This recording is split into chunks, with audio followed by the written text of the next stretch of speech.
Good morning, Mark Soderberg with ADM Investor Services with your morning ag outlook for Thursday, August 7th. Mostly higher across the ag space this morning, with wheat being the upside leader. Right now, prices are 8 to 9 cents better in Chicago and Kansas City, 3 cents better in Minneapolis. Corn also extending yesterday's late day bounce, currently about 3 cents higher. Bean complex is mixed. Beans are now making new highs, up 3 cents. Meal is up $2, while bean oil still down about 20 points. I'd argue at this point the rebound in wheat futures is mostly technical. However, with prices recently establishing new contract lows while also testing the recent lows on the weekly chart, there really remains little war and weather premium left in the market. Spreads remain wide, however, and speculative shorts just seem content to roll those positions forward, harvesting that carry in the market.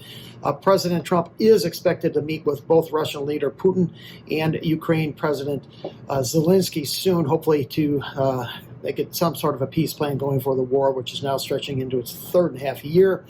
Speculative traders were net sellers of 4,000 to 6,000 contracts yesterday in corn, soybeans, and meal, pretty much flat in wheat and in bean oil. Export sales later this morning. Yesterday's EIA report showed that ethanol production slipped to 318 million gallons. While that was in line with expectations, I think we're likely to come up a little bit shy of the current USDA corn usage forecast at 5.5 billion bushels. We've seen a little bit more shifting over to sorghum usage. It's worked its way into ethanol production as a feedstock here in recent months. Estimates for the USDA production and WASI reports next week are out. Traders and analysts expect higher production for both corn and soybeans. The average corn guess coming in just shy of 16 billion bushels, up roughly 275 million from July. Average yield forecast, according to the Reuters survey, is 184.3, up from the already record yield of 181 in July. Old crop stocks expected to slip about 20 million bushels to 1.32 billion. New crop expected to swell to about 1.9 billion, up 240 from July, obviously due to the higher production. Bean production expected to rise 30 million bushels, 4.365 is the average guess. Yields expected to move from the record 52.5 to a new record at 52.9. No change expected on the old crop stocks, while new crop expected to jump about 40 million to 350 million bushels. The average all wheat production, 1.92 billion. That's down only 9 million from July. We're a little bit closer to the low end of the range there. We're just under 1.9 billion on our production as we look for a larger cut in winter wheat. Stocks are expected to slip a bit to 880 million bushels. Globally, I look for USDA to continue to raise the Brazilian corn production forecast. The record yields for that second crop, the USDA is currently at 132. I look for a move to 135.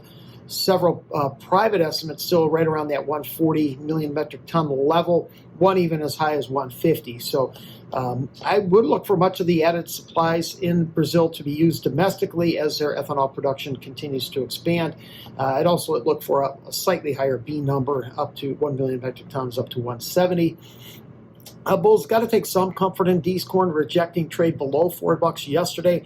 I suspect the upside probably limited to the 405, 410 area ahead of next Tuesday's USDA report. And we'll just see how much global supplies are added to the balance sheet and where it may fit on the demand side.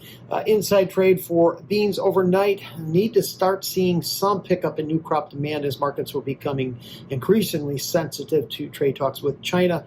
September oil is approaching its 50-day moving average, 52.81. Inside trade for meal overnight as yesterday's or the recent rebound rejected trade over 280 earlier this week. Thanks for listening, everyone. Have a great day.